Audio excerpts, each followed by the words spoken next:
Construyamos juntos el país que queremos.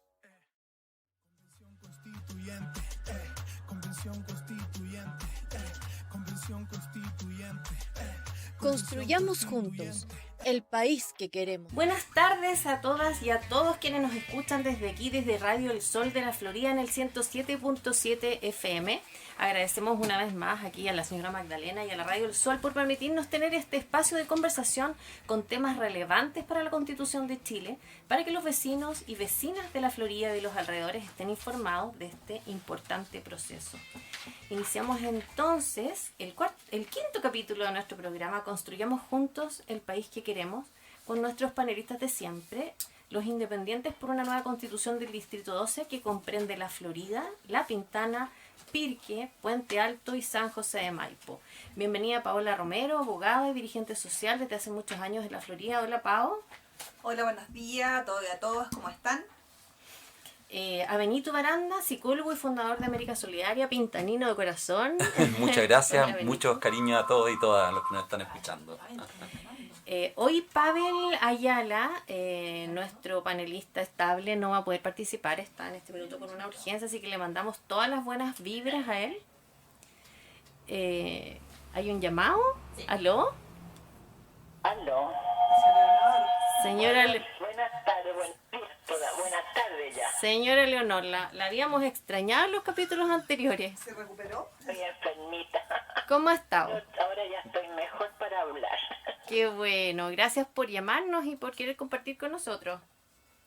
Sí, pues felicitarlos por el programa para que nos enseñen mucho que están haciéndolo. Muchas gracias, vamos a empezar con nuestro tema, así que... Educación le falta también en los colegios. Eso, vamos, para que esté bien atenta ahí a lo que vamos a hablar hoy día. Muchas gracias por llamarnos. Espérese un poquito. Dígame. Yo necesito hablar con la señorita que tienen ahí, ¿cómo se llama? ¿Asistente social?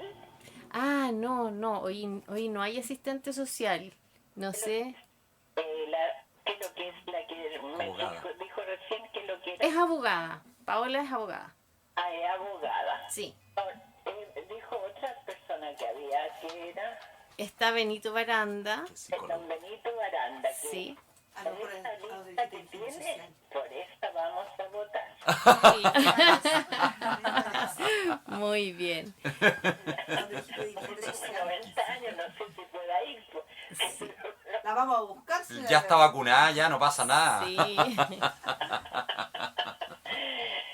Oiga, hijo, entonces le quería yo hablar de algo que me sucede a mí, que ustedes parece que no, que pongan en pauta también a todos los pensionados del sistema antiguo, porque del sistema antiguo no han recibido nada. Por supuesto. Hay profesores, hay de todo ahí. Vamos a tocar ese tema. Hasta contadores que están con un sueldo mínimo de 200 y tantos mil pesos nomás. En este estoy yo. Sí, vamos a tocar ese tema, señora Leonor, sin duda. Pero es que yo he ido a reclamar por mi hijita y si es mi plata la que yo trabajé para que los gobiernos ganaran plata, porque mi patrón me pagaba a mí, pero a mí me hacían pagar impuestos. Hagamos una cosa, señora Leonor. Como está Paola acá, que es abogada, aprovechemos que está acá y usted le puede hacer las preguntas directamente y después empezamos con nuestros temas de siempre. ¿Le parece? Ya, muy bien. Entonces corto y después hablo entonces. Ya, ok. Gracias. Muchas gracias. Si no, yo la llamo. Al final hablo yo. Bueno, señora Leonor, muchas gracias. Después del programa, pero que me... Ya. Yo la llamo, no se preocupe. Eso sí podría ser que le vamos a pedir que la llame personalmente. Gracias, señorita. Ya, muchas gracias. Que esté bien. Gracias. Bueno, le agradecemos a la señora Leonor, ella siempre nos está escuchando y llamando y compartiendo, así que un cariño grande para ella. Bueno, y les contaba que Pavel, no va a poder venir, pero tenemos una tremenda invitada hoy día también de la lista de los independientes por una nueva constitución, que es Yona Rothfeld, futbolista de Audax, de aquí muy cerquita en la Florida, directora de la ANJUF Chile, cientista política, consejera de Comunidad Mujer y candidata constituyente por el Distrito 12. Bienvenida, Yona, gracias por estar acá con nosotros hoy. Hola, muchas gracias. Hola a todos y todas. Muchas gracias por el espacio, por la invitación. Espero que sea una conversación muy enriquecedora. Nos vamos a entretener acá. Bueno, esta semana estuvo marcada por altos índices del contagio COVID, ¿verdad? Por temas, por otros temas, por ejemplo, como el tema de que la Corte Suprema resolvió rechazar el requerimiento para remover a Patricia Muñoz del cargo de defensora de la niñez, por las franjas electorales que ya empezaron, entre otros temas. ¿Quisieran comentar alguno de esos temas? ¿Qué les parece? A mí me gustaría hablar de la franja electoral. Ese es un tema que en realidad uno que está metida por primera vez en un tipo de proceso como este, lo encuentro bastante injusto porque en realidad me he dedicado a observar la franja y los tiempos no se adecuan a la realidad y a la cantidad de personas que estamos en este proceso. O sea, vemos franja de 10 minutos para algunos partidos, de 5 minutos para otros, y nos encontramos, por ejemplo, que es una vergüenza y un abuso que pueblo originario apenas se alcanza a leer los nombres, no se alcanza ni siquiera a ver sus listas. En nuestro caso, como independientes no neutrales, lo que hicimos, porque teníamos un segundo para la propaganda electoral por cada candidato, lo que hicimos fue finalmente sumar todos nuestros segundos y se generó un video en común y luego lo que quedó se repartió equitativamente en 14 segundos para los candidatos, que claramente en 14 segundos tampoco podemos decir mucho. Y una vez durante todo, claro. Exacto. Perdemos todo lo que es repetición, o sea, finalmente en una elección como esta, la idea es que los nombres vayan resonando durante el tiempo. Claro. Entonces, exacto, los candidatos de partidos políticos, aparte de tener, no sé, 4 o 5 minutos y estar saliendo recurrentemente en la franja, nosotros, los candidatos independientes y los de escaños reservados para los pueblos originarios, salimos una vez, un segundo, o una vez 14 segundos. O sea, en 14 segundos uno tampoco alcanza a plantear algo realmente potente como para generar también el vínculo que es lo que uno quiere generar en la franja. Entonces, yo coincido contigo, Pau, creo que es tremendamente injusto. Una más de las barreras a las que nos vemos, que nos hemos visto enfrentados durante este proceso, partiendo por el tema de los patrocinios, por la poca información. El financiamiento. El financiamiento, o sea, yo he visto ahora, porque es público, y candidaturas con 20, 30, 40 palos, 50 palos, no sé, a mí como que creo que son cifras hasta morbosas para esto. Yo creo que ninguno de los que está acá, si tuviese esa plata, la usaría tampoco en campaña política. Yo, si tuviese esa plata, no sé, trato de encontrar una causa justa, urgente, necesaria, ayudar a los más necesitados, profesionalizar el fútbol femenino, trataría de atacar a esos lugares, pero gastarme esa plata en una candidatura, o sea, ¿qué tan egocéntrico hay que ser para pensar que ganarse un puesto vale esa cantidad de plata? O sea, finalmente? hablando de cantidades pequeñas, porque vemos que los partidos hay miles de millones de pesos, claro, que el Estado finalmente financia a los partidos para estas campañas.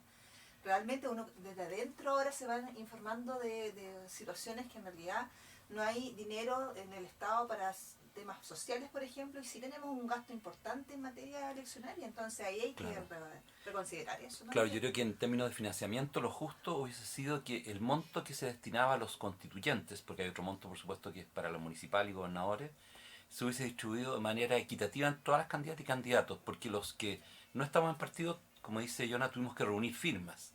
O sea, ya habíamos cumplido con un requisito legal. Entonces la distribución no se debería haber hecho en base a las últimas elecciones, porque ahí por supuesto somos castigados los independientes, porque se nos pone una cifra repartida, ¿no es cierto?, con el último que obtuvo votos. Entonces el más poquito al final termina siendo un monto muy pequeño. Entonces yo creo que se debería haber hecho una excepción, y para los constituyentes la distribución hubiese sido para cada candidato la misma cantidad, y eso habría dado también una actividad democrática más justa, porque las personas podríamos haber accedido a esos recursos que son de todos nosotros, que son recursos de nuestros impuestos, de manera equitativa. Y no fue así. Al final, ¿no es cierto?, esto fue concentrado nuevamente en los partidos, y los que votamos por una convención constituyente y no por una mixta, bueno, vemos que no quieren soltar, ¿no es cierto?, el poder de los recursos, el poder de los medios. Les ha costado mucho reconocer que la ciudadanía votó en contra de una convención mixta, mayoritariamente. Entonces se han aferrado a esas leyes, dilataron, se recuerdan ustedes el tiempo de la búsqueda de firmas, nos fueron presionando para aprobarlo, bueno, son condiciones de mucha adversidad y esperamos que la ciudadanía, los que nos están escuchando, tomen esto en consideración también para que ojalá todas y todos aquellos que no votaron para el plebiscito y están en contra de esto, salgan a votar por personas independientes. Y no que estén en listas de partidos, sino independientes de verdad, que están fuera de la lista de los partidos, ¿ya? Y que en este distrito, ¿no es cierto?, tenemos varias listas independientes. La nuestra es una lista muy rica, con gente espectacular y muy diversa, y ustedes la pueden encontrar. Estamos 3 de esas personas, ¿no es cierto?, acá conversando con ustedes, pero tenemos una gran riqueza de distintas edades. Sí, totalmente de acuerdo ahí, Benito. La esperanza está puesta en eso, ¿no? Como la esperanza está puesta en la ciudadanía, en el despertar social, en que la ciudadanía sí está siendo coherente con lo que se expresó en el plebiscito, con lo que hemos venido exigiendo desde las calles, desde tanto tiempo. No solamente como se vio en el estallido social, son demandas que han estado en las calles durante años. Entonces yo creo que la esperanza está puesta ahí, a pesar de que los partidos, de que los políticos, de que el gobierno ha hecho un poco oídos sordos a las manifestaciones de la ciudadanía. Creo que la ciudadanía está más despierta que nunca y nuestra esperanza está ahí. O sea, ojalá que nos vaya muy bien, no solo en el Distrito 12, sino que a lo largo de todo Chile, a los y las candidatas independientes, a los proyectos independientes, a los rostros nuevos, a las ideas nuevas, a la gente que realmente tiene ganas de cambiar, a la gente que ha sido coherente con el momento que estamos viviendo también.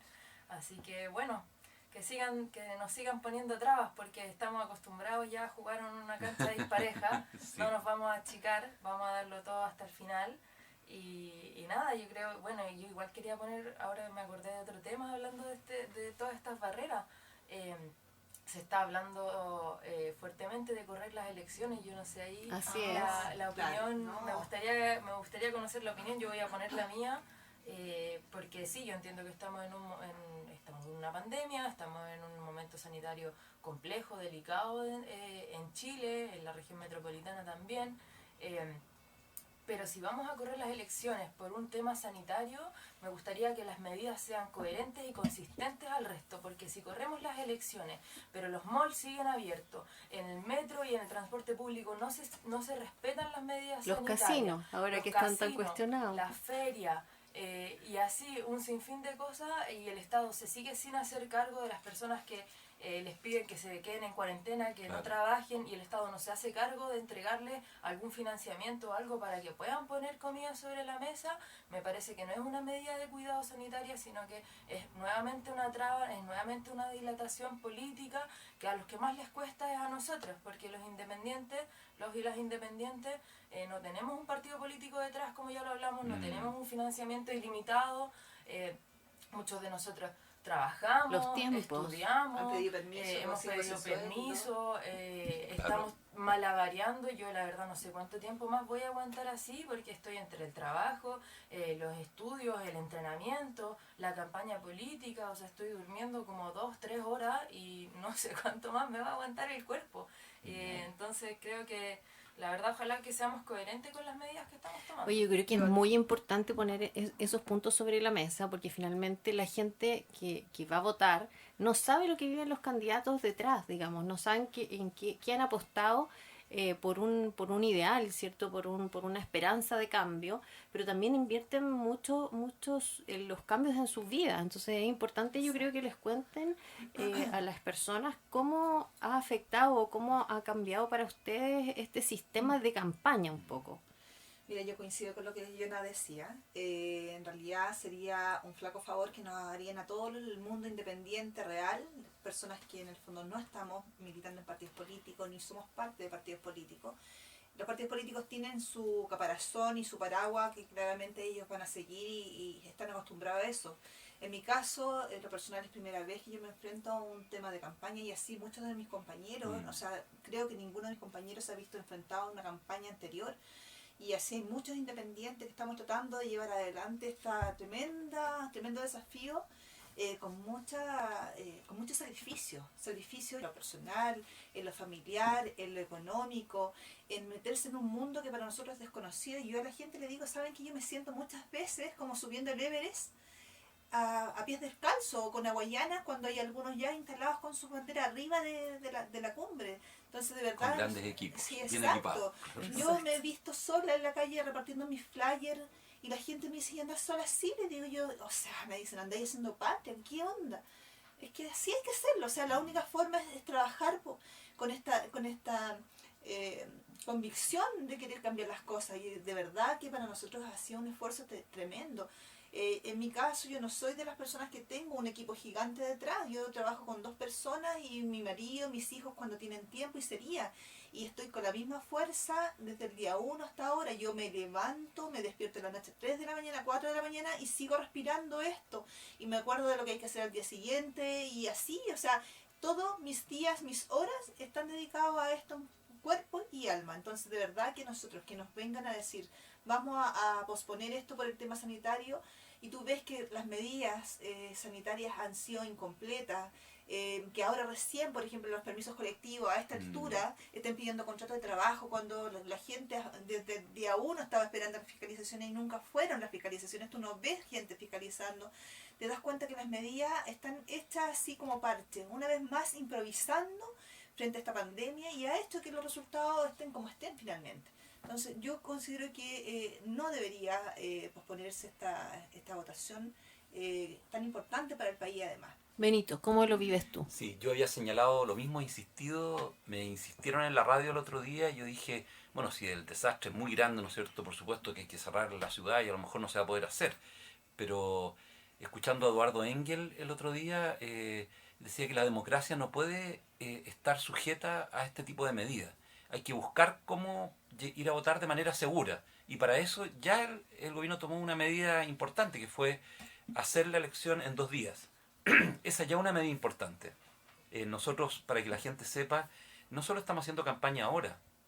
Nosotros partimos el año pasado haciendo campaña cuando recolectamos las firmas, ¿ya?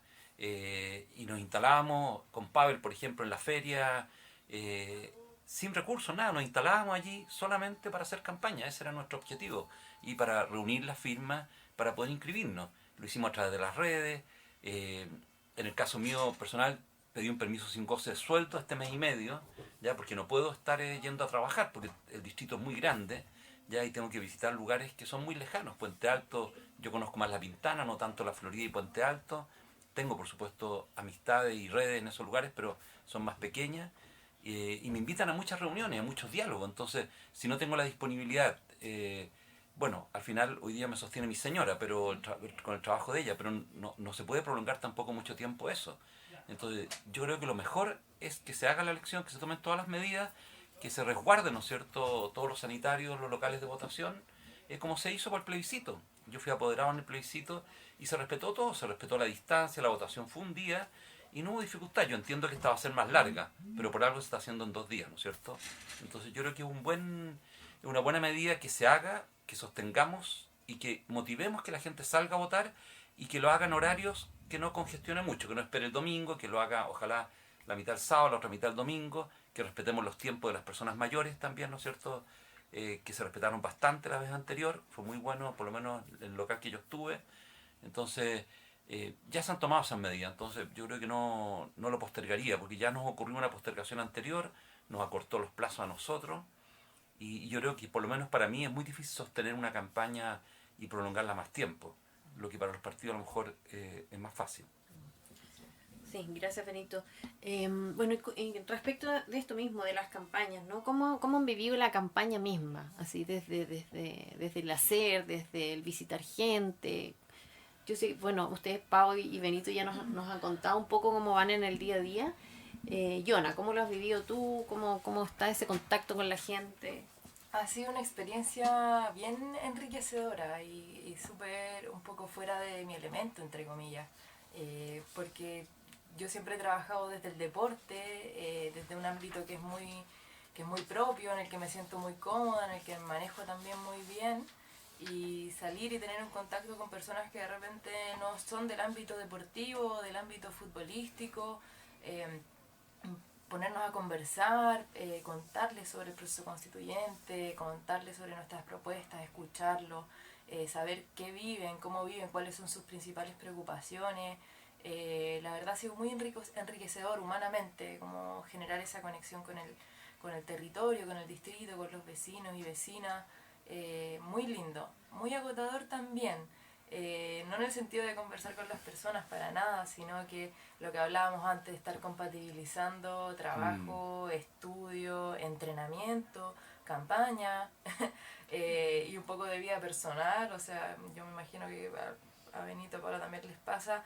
Se me ha olvidado cenar de repente, se me ha olvidado almorzar, no me da el tiempo. Yo trabajo en la asociación de jugadoras, que es algo que hemos levantado las jugadoras solas, entonces es algo que requiere mucho esfuerzo y estamos con proyectos grandes, con hartas responsabilidades, hablando con las jugadoras de primera A, primera B, armando proyectos gigantes como la radiografía de fútbol femenino, el protocolo contra acoso, abuso y otras formas de discriminación en el fútbol femenino chileno.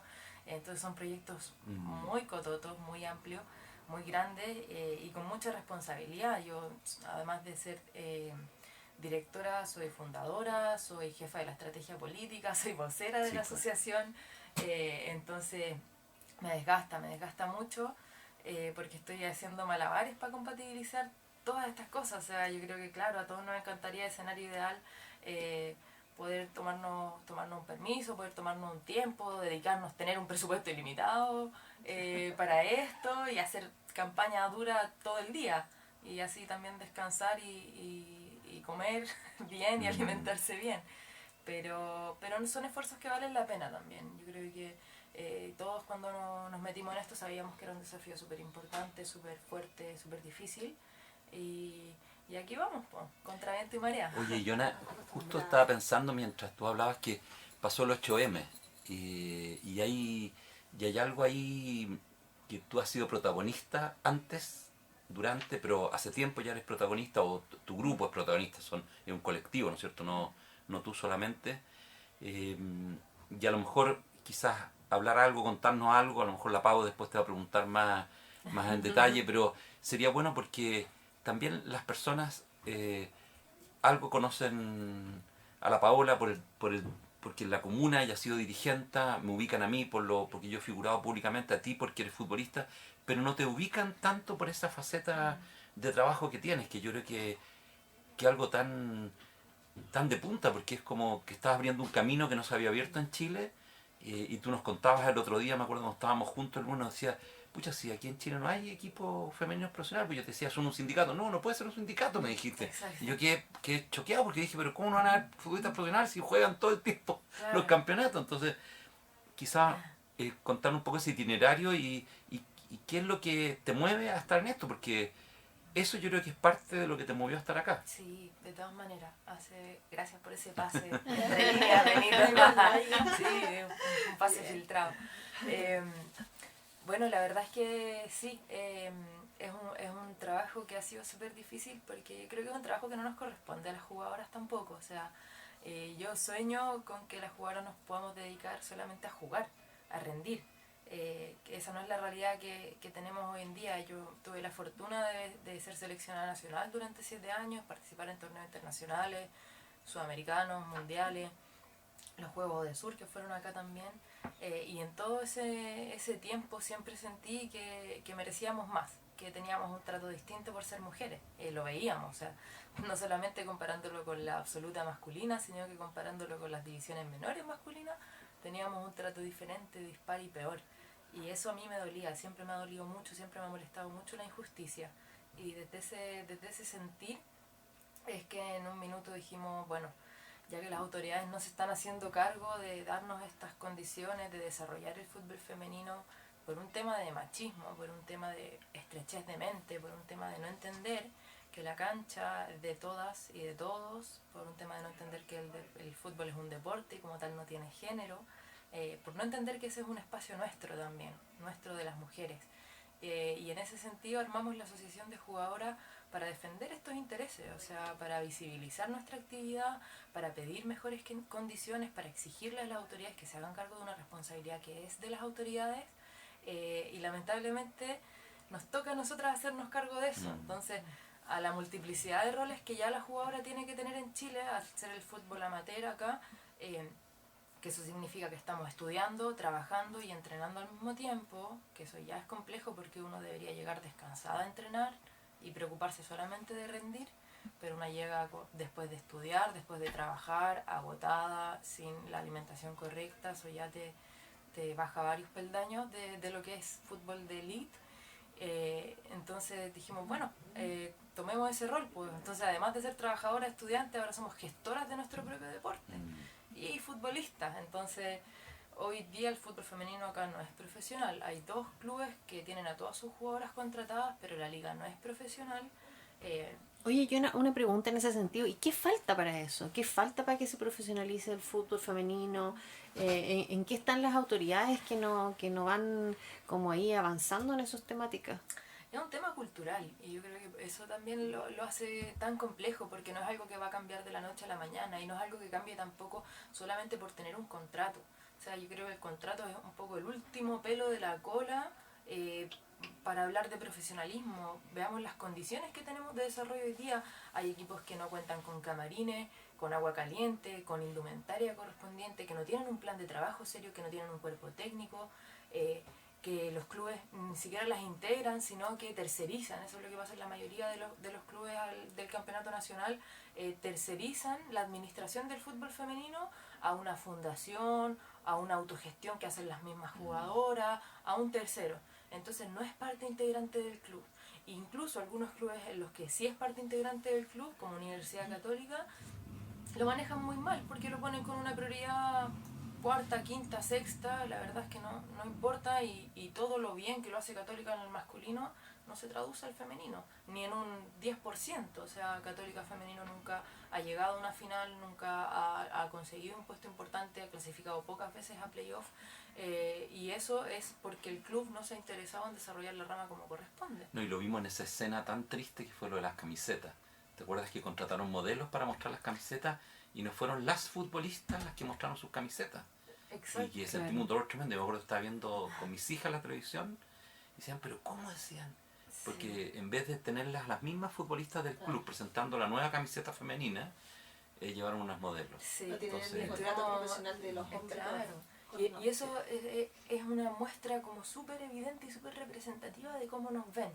O sea, teniendo al equipo femenino, claro.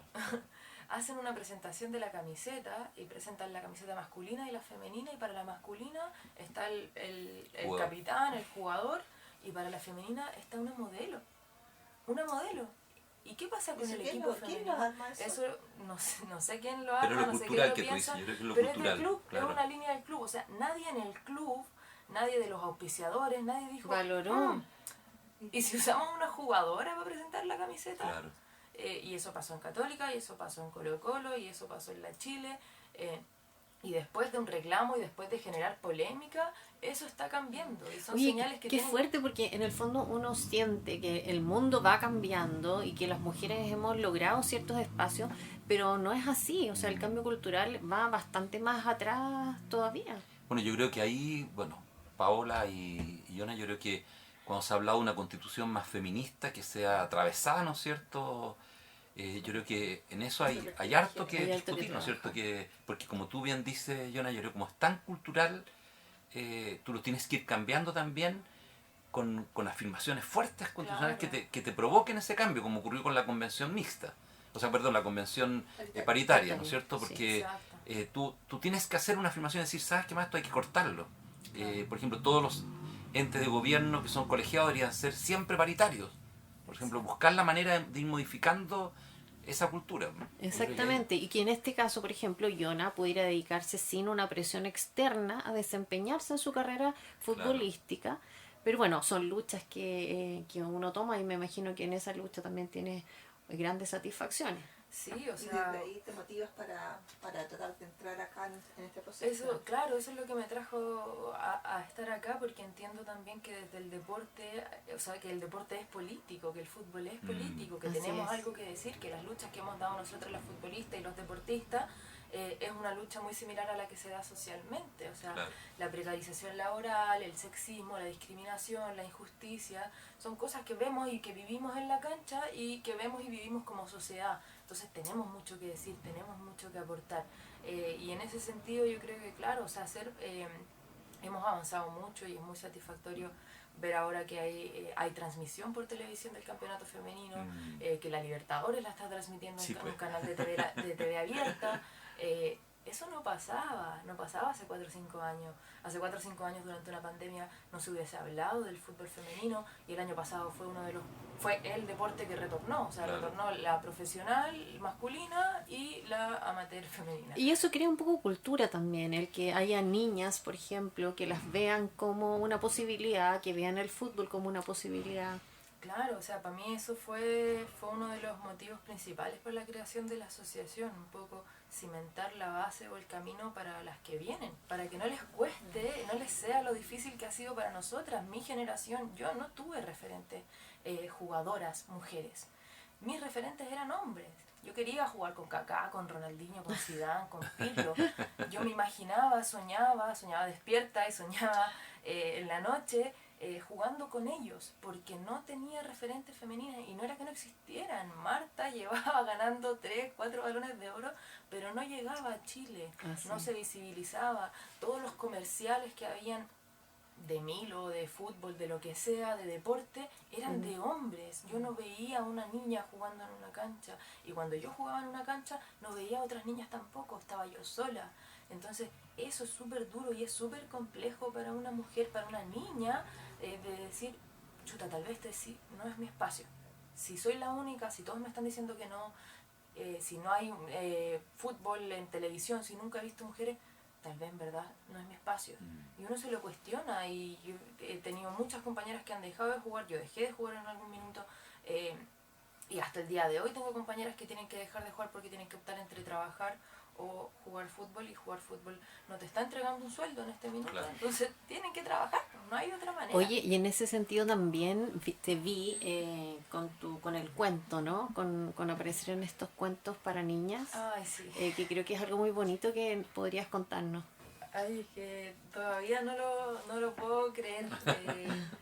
Me invitaron o sea, bueno, me dijeron que iba a formar parte de Cuentos para Buenas Noches, para Niñas Rebeldes, en una edición especial, porque esa es una edición, el Cuentos para Buenas Noches de Niñas Rebeldes es una edición latinoamericana, y en Chile se hizo una edición especial de 100 mujeres extraordinarias, y me incorporaron a esa lista, y yo me siento, totalmente honrada, emocionada de estar ahí, porque además estoy entre grandes mujeres que admiro muchísimo, o sea, precursoras de la historia, del feminismo, de la poesía, Gabriela Mistral, Julieta Kirwood, Violeta Parra, colegas también, está Cristian Endler, está Belén Guede, con la que compartimos en la Escuela de Formación Política y Social de Comunidad Mujer, y así un sinfín de mujeres que yo la verdad me siento honrada de estar entre ese grupo, pero súper emocionada también, porque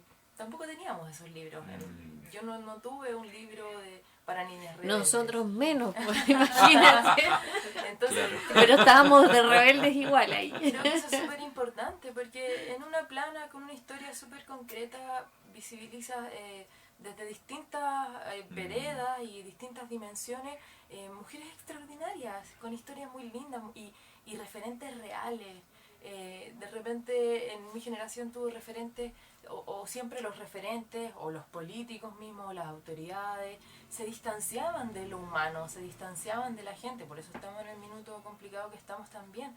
Entonces, claro, uno decía como, ay, el ideal, algo inalcanzable, también lo que te bombardean como mujer, de cómo tienes que verte, de cómo tienes que vestirte, de lo que tienes que tener, de cómo tienes que componer tu familia, de cómo tienes que comportarte, todos referentes ideales, imposiciones sociales, pero acá yo leía la historia y decía, estas son personas, estas son referentes reales, humanos, y más allá de lo ideal, son cosas a las que uno puede y quiere aspirar. Entonces eso a mí me emociona muchísimo. Qué lindo, Iona, y qué bonita lucha. Bueno, vamos a ir a la pausa en este minuto. Vamos a dejar plantear el tema que vamos a conversar hoy, que es multiculturalidad o Estado plurinacional. Así que nos vamos a una pausa y volvemos pronto con Construyamos juntos el país que queremos.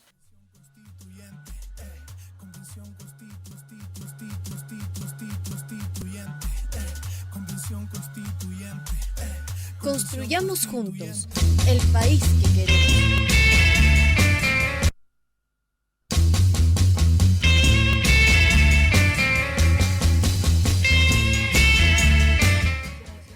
Bueno, volvemos aquí a conversar en esta conversación necesaria de los distintos temas para que la gente conozca qué es lo que vamos a llevar o van a llevar nuestros candidatos a la Constitución. Planteamos este tema, ¿no? Porque es uno de los temas de la línea, de los lineamientos de los independientes no neutrales, que es el tema de la multiculturalidad o el Estado plurinacional, ¿verdad? Y para comenzar a hablar, solo comentarles un par de cosas que me parece importante. Es que, bueno, Chile vive un momento constituyente, ¿verdad? Y en ese contexto se ha develado esta oportunidad de pensar en un nuevo tipo de Estado que aspire a que las naciones originarias sean portadoras y sujetos de derecho al interior de la democracia chilena. A lo largo de la historia, la República se ha encargado de negar sistemáticamente cualquier avance en la democratización y reconocimiento desde los marcos legales, coherentes con una construcción de Estado y de sectores políticos que no respetan la diversidad ni tampoco los derechos humanos emanados de los organismos internacionales. También debemos entender que la actual Constitución chilena es una excepción entre las constituciones latinoamericanas y de otros sistemas constitucionales en el mundo, pues no da ningún tipo de reconocimiento a los pueblos indígenas ni al pueblo tribal afrodescendiente. Por ejemplo, la Constitución de Ecuador definió un Estado constitucional de derechos y justicia social, democrático, soberano, independiente, unitario, intercultural, plurinacional y laico. En Bolivia, por ejemplo, se adoptó un Estado unitario social de derecho plurinacional, comunitario, libre, independiente, soberano, democrático, intercultural, descentralizado y con autonomía. Y como otro dato importante, es que hay ciertos datos recogidos en el censo del 2017, por ejemplo, que establecen que el 12,9% de los chilenos, es decir, alrededor de 2.200.000 personas, dijeron pertenecer a un pueblo indígena u originario. Hoy vemos en las marchas, por ejemplo, a partir del 8 de octubre y probablemente un poco antes, más banderas mapuches que banderas de partidos políticos e incluso que banderas de Chile. Entonces, se habla también de una deuda histórica que tendría el Estado de Chile con los pueblos originarios. ¿Cómo entienden ustedes esa deuda histórica? ¿Cómo entienden ustedes este tema? Bueno, yo creo que una de las cosas importantes que debemos partir, y para las personas que nos están escuchando, que a veces ven esto como una amenaza, es que somos una gran diversidad y que en esa gran diversidad hay una tremenda riqueza. Y una en el volante que anda repartiendo, que yo no lo conocía, lo acabamos de ver, detrás del volante por una cancha de fútbol. Y en esa cancha de fútbol pone esa diversidad, ¿ya? Y esa diversidad pone en la delantera a los pueblos originarios y en la portería la equidad de género, ¿ya? Y después, bueno, participación, representatividad, deporte, medio ambiente, disidencias, bueno, todo de Estado descentralizado y esa distribución del poder, cómo se distribuye ese poder, ¿ya? Que es lo más importante de la Constitución al final, es cómo tú distribuyes el poder. Y yo creo que debemos partir de esa comprensión, que no es una amenaza cuando tú reconoces la diversidad. Al contrario, lo que haces es dejar que se extienda la riqueza de las personas, de los pueblos, la riqueza, ¿no es cierto?, de tantos grupos que a veces han sido marginados de la sociedad. Y yo creo que hay que partir primero de esa comprensión para después pasar a los pueblos originarios.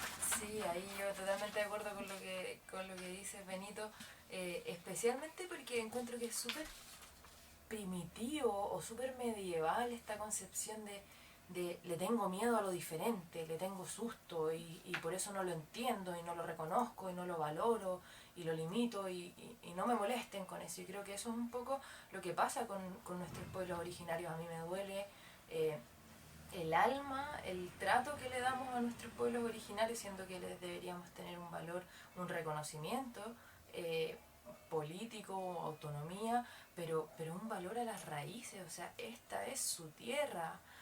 Y no desconozcamos lo sangriento que fue la colonización, y si bien eso ya pasó y no tenemos por qué seguir reconstruyendo pero saldemos la deuda que hay con ellos. O sea, hay una deuda histórica, como hay una deuda con las mujeres, hay una deuda histórica con los pueblos originarios, con su reconocimiento, con la autonomía, y para poder conciliar esas cosas tenemos que sentarnos a dialogar, tenemos que entregarles un reconocimiento, tenemos que ver de qué forma los incorporamos a este Estado, a un Estado que sea plurinacional, que realmente sea diverso y que abracemos esas diferencias, no les tengamos miedo.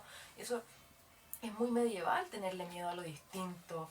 Entonces yo creo que, o sea, estamos a 2021, modernicémonos ya nuestro pensamiento, desprendámonos de esos estereotipos, de esos miedos, de esos sesgos, porque nadie nace racista, nadie nace homofóbico, nadie nace con prejuicios, son conductas aprendidas, y como son aprendidas se pueden desaprender, nos podemos reconstruir, y tenemos que abrazar esa diversidad, y eso nos va a hacer más fuertes y va a construir también una sociedad y un territorio y un país, un Chile más ameno para vivir y para que cada uno se desarrolle en su proyecto personal y colectivo como se sienta cómodo también. Yo por ahí siento que de repente es muy lógico esto, como que me suena raro estar haciendo un argumento de algo que es sentido común, o sea, es sentido humano también. Así es. Sí. Existen dos conceptos básicos que a juicio de académicos y expertos deberían quedar plasmados en la nueva Constitución, que uno es la plurinacionalidad, ¿verdad? Y el reconocimiento constitucional de los pueblos indígenas. ¿Cómo ven el tema en particular de la plurinacionalidad?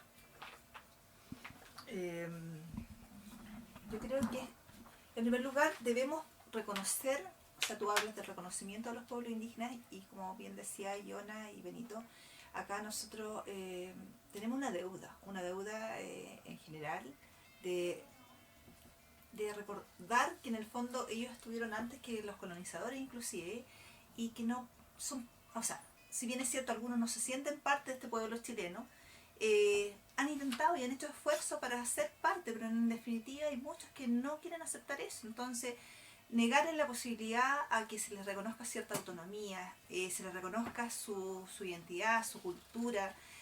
Nosotros deberíamos estar tratando en este momento de enriquecernos de todo lo ancestral que ellos tienen. O sea, vemos por ejemplo en salud, ¿por qué no complementar el sistema nuestro que tenemos con los sistemas ancestrales de salud, por ejemplo, o la educación? A mí me encantaría estar en un lugar en donde pudiéramos estudiar el mapudungún o las lenguas originarias de nuestras raíces. O sea, el que no tiene memoria, finalmente vamos destruyendo nuestra cultura en vez de enriquecerla.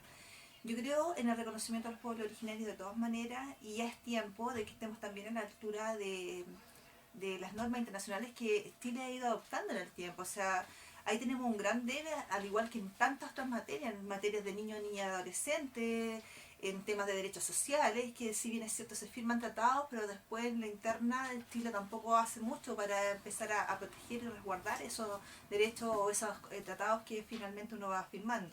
Aquí hay un compromiso hace muchos años en donde el convenio 169 de la OIT también en el año 2007, con la declaración de la ONU, también hubo un compromiso de Chile de incorporar a todo este colectivo, derechos colectivos para todos los pueblos indígenas, y vemos que en la práctica eso no está avanzando, no tenemos garantías para ello. Por lo tanto es tiempo de que nosotros realicemos los reconocimientos respectivos y declaremos que nuestro país es un país plurinacional, en donde hay varias naciones dentro del Estado. Eso yo creo que sería importante que aclaremos, porque una cosa es la multiculturalidad, ¿verdad? Que es lo que se ha estado... Sí. Y lo otro es la plurinacionalidad. Entonces, creo que sería importante comprender por qué la multiculturalidad no es suficiente y por qué tenemos que avanzar a un Estado plurinacional. Benito. Claro, la multiculturalidad puede tomar también culturas que van llegando recientemente a Chile.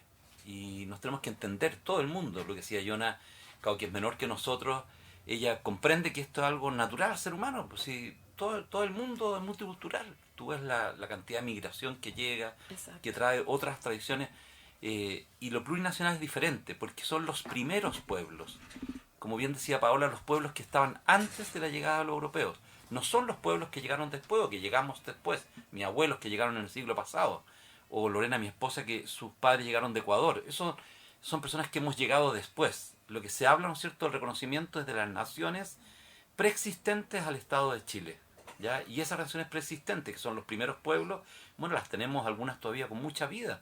Los aymaras están metidos en 4 países, los mapuches están metidos en 2 países, el Gualmapu son 2 países, ¿no es cierto?, donde están, y así uno podría ir identificando grandes o pequeños grupos que están metidos en otros países. Por ejemplo, cuando nos sentimos tan orgullosos, ¿no es cierto?, de Rapa Nui y de sus habitantes, bueno, ellos vienen de la Polinesia, o sea, son otra nación que está metida también dentro de nuestra nación, y al quedar aislados tienen otras tradiciones, otras fuerzas, sean muchos, sean pocos, son naciones preexistentes al Estado de Chile. Y eso yo creo que da lo plurinacional, el reconocimiento de que hay naciones dentro del territorio. Hay gente que esto dice es un atentado contra el Estado unitario.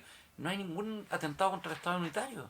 Muchos países del mundo tienen un reconocimiento, países que admiramos, que tuvieron conflictos mayores que nosotros en el siglo pasado por esto mismo. Entonces yo diría que tengamos la visión moderna de eso, como decía Jonah, de poder mirar al otro con la misma dignidad que me miro a mí mismo y deseando para el otro el trato que yo espero para mí mismo. Claro, la principal crítica es que la plurinacionalidad en el fondo cuestionaría el paradigma del Estado-Nación único y las relaciones económicas también. Entonces, ¿cómo nos planteamos ahí para que la gente en el fondo entienda que no es un atentado y que las relaciones económicas se pueden mantener de la misma forma? Y se van a mantener de mejor manera también, a mi entender. De mejor manera, exacto. Que no lo reconozcamos no significa que no existan. Que no hablemos de eso no significa que no existan, que hayan sido temas tabú o temas que no se han querido legislar o considerar, no significa que no existan. Esos problemas siguen pasando. Los pueblos originarios siguen teniendo estos problemas, o sea, por eso también está tan complicada la situación en la Araucanía, porque no hay una regularización, porque ellos no han tenido voz, no se les ha dado ese espacio, no se les ha dado el espacio para dialogar y para resolver esas problemáticas. Entonces, para mí la primera piedra para empezar a resolver estos problemas, para empezar a también a cohesionarnos como Estado plurinacional, es el reconocimiento a los pueblos originarios y es su autonomía política, y es que se les reconozca también su entendimiento, su cosmología, su cultura, y se les dé un espacio a eso. Está bien, no vamos a poner tal vez que el mapudungún se enseñe en todos los colegios, pero debería ser una elección también. O sea, a mí me encantaría, como dijo la Pau, poder acceder a ese conocimiento, poder abrazar ese conocimiento de las raíces de Chile. Me ha tocado viajar por el deporte a casi todo Sudamérica, y me duele lo distante que en Chile es ese reconocimiento a las raíces, esa valoración. Recuerdo que se hizo un video estudio en el que se grababa el trato que se le daba a una persona extranjera que circulaba alrededor de la moneda y a una persona con la indumentaria, claro, o sea, con las vestimentas de los pueblos originarios. Sí. Y era terrible, o sea, en Chile se trata peor a alguien que tiene ascendencia indígena a un extranjero. Es muy interesante lo que dice Jonah, porque hay mucha estigmatización también en nuestros pueblos originarios, y la gente tiende a sumarse a ese tipo de conductas y de malos tratos, eso de llamarlos flojos, borrachos, que no usan la tierra porque no entienden la forma extractivista con que otros la pueden llegar a mirar, y muchos otros estigmas que tienen, ¿verdad? Exacto, sí. O sea, bueno, ellos yo creo que nos pueden aportar a la nueva Constitución lo que hablábamos con Juanjo la vez pasada, ¿no es cierto? Nos pueden aportar un vínculo con la naturaleza y que nos pongamos en el puesto que nos corresponde a la naturaleza, no de superpoderosos como seres humanos que lo podemos explotar y destruir, sino que somos uno más de toda esta naturaleza, que esta constitución ecocéntrica que tanta gente ha hablado, y yo creo que está tan presente, sobre todo en el pueblo mapuche.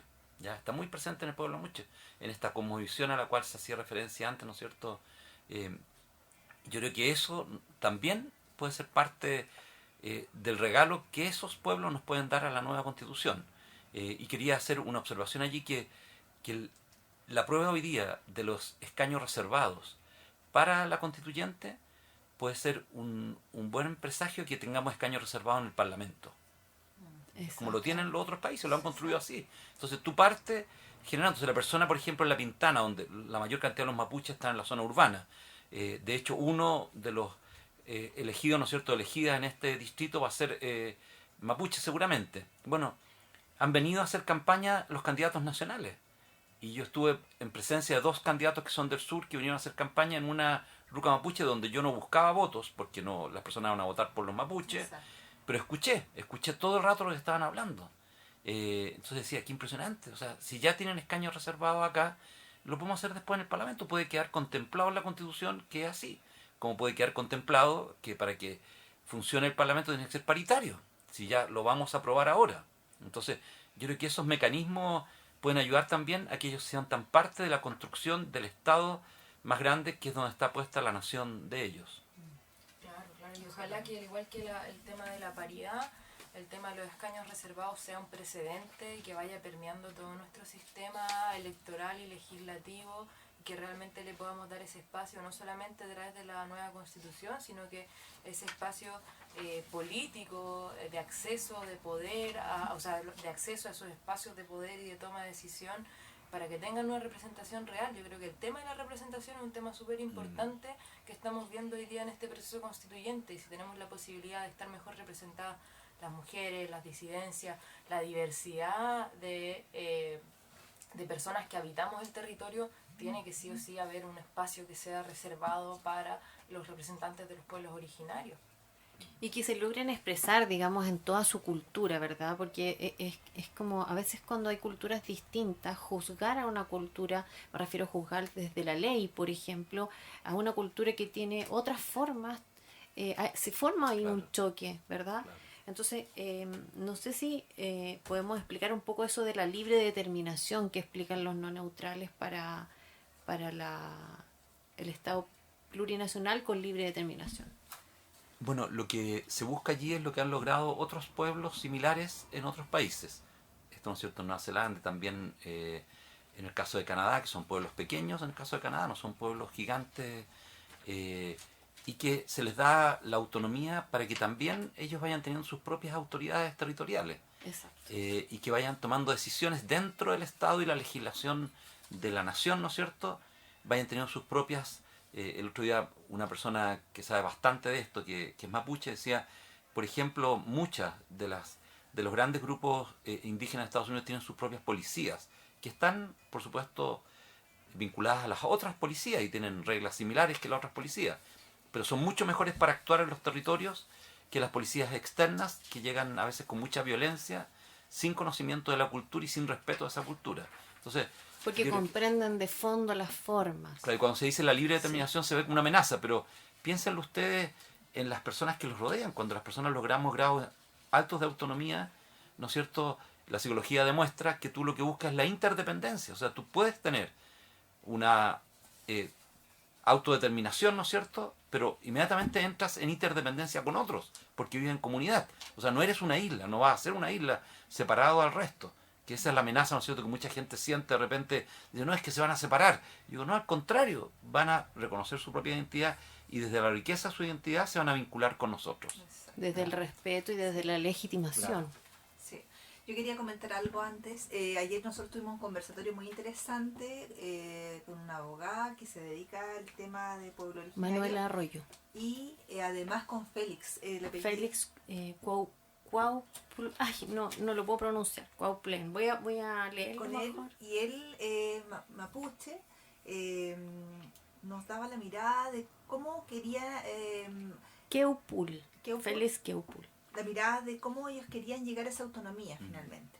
Y nos hablaban de que para ellos lo más importante que esto fuera algo progresivo, que en primer lugar, el primer paso era el reconocimiento, y que también el desarrollo económico decía mucho, o sea, había que atender al desarrollo económico de su pueblo para que en el fondo, en lo sucesivo, ellos pudieran tener autonomía en otros aspectos. Entonces, esto de entender de que no va a ser de la noche a la mañana, o sea, en el fondo explicar eso un poco a la gente, sino que va a ser un trabajo paulatino, en donde ellos van a ir teniendo, en primer lugar, su reconocimiento, van a ir buscando políticas, en el fondo públicas seguramente, para que ellos vayan desarrollándose económicamente y vayan generando espacios desde lo normativo, lo jurídico finalmente, para que ellos en un trayecto, ojalá pronto, digamos, puedan generar esa autonomía que tanto ellos necesitan. Y que necesitamos todos finalmente, porque nos enriquecemos todos. Y yo creo que ahí viene el cambio cultural, también lo que Exacto. hablábamos en el tema en el primer bloque, ¿no es cierto?, en relación a lo femenino, tú comienzas a provocar esto progresivo. Exacto. Y lo que antes podía ser un escándalo, una gran barrera, por ejemplo, que las mujeres no votaban, hoy día ya todos sabemos que tienen que votar. Claro, que lo paritario podía ser, podía haber obstáculos, hoy ya sabemos que tiene que ser paritario, ¿te fijas? Y esos son los logros, y yo creo que en los pueblos originarios también va a ser lo mismo. Exacto. Crecientemente va a ser así. Perdimos el orgullo de esos pueblos, porque yo recuerdo los estudios, el primer escudo, ¿no es cierto?, en la época de los Carreras, era con 2 mapuches, araucanos le decían ellos, y era la estrella mapuche de las 8 puntas, y después lo borraron, nos pusimos más europeístas y pusimos animales y armamos otro escudo, entonces un ave y entonces al final terminamos modificando ese orgullo original, que también trabajó por la libertad nuestra. De hecho pasó el ejército de San Martín con un grupo grande de mapuches del otro lado de la cordillera cuando ingresó a Chile, ingresó a Santiago. Entonces debemos recuperar ese orgullo. Oye, ¿qué les parece si hacemos un ejercicio? Un ejercicio más divertido. Las palabras que conozcan ustedes de nuestros pueblos originarios. A ver, ¿qué palabras conocen de pueblos originarios? Lo único que manejo. Benito, ¿conoces alguna? Bueno, había una que nosotros usamos harto y que la armamos nosotros, pero que me encantaba a mí, que era Quintuyalgo, que era como espíritu vigilante.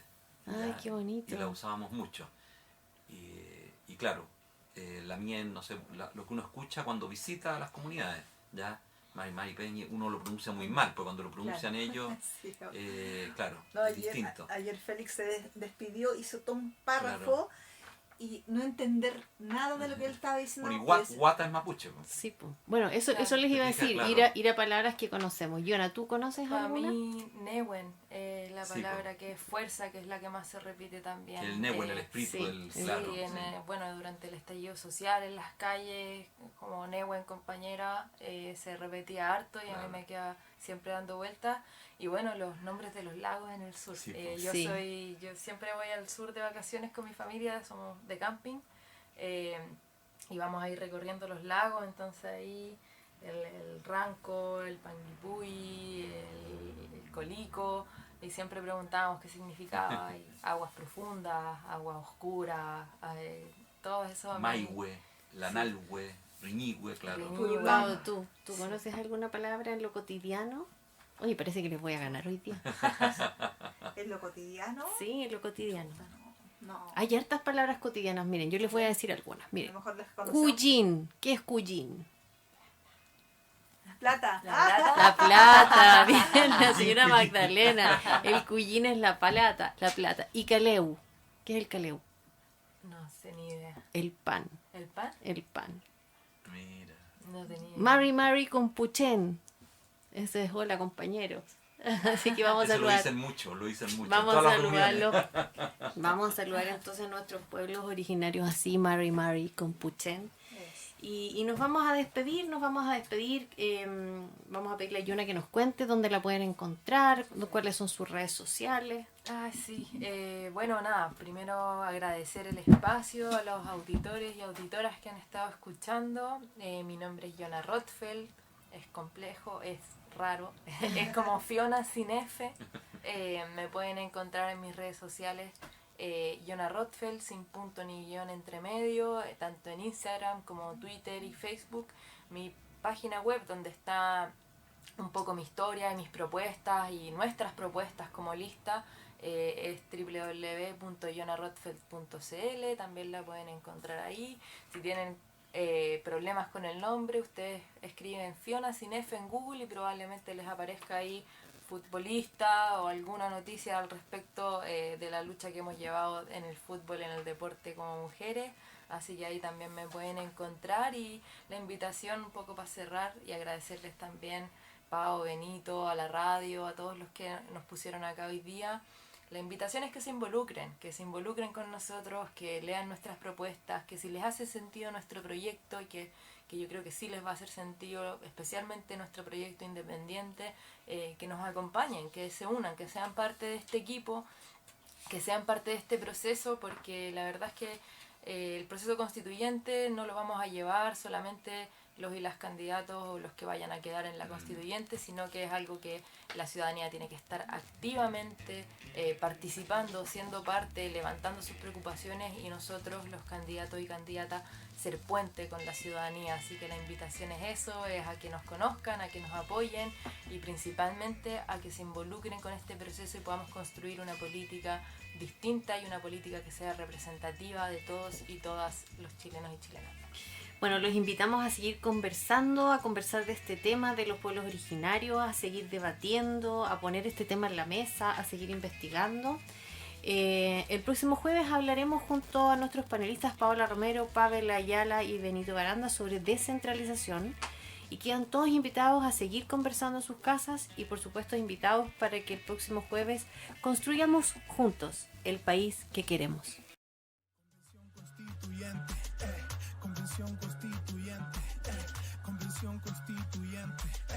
Construyamos juntos el país que queremos.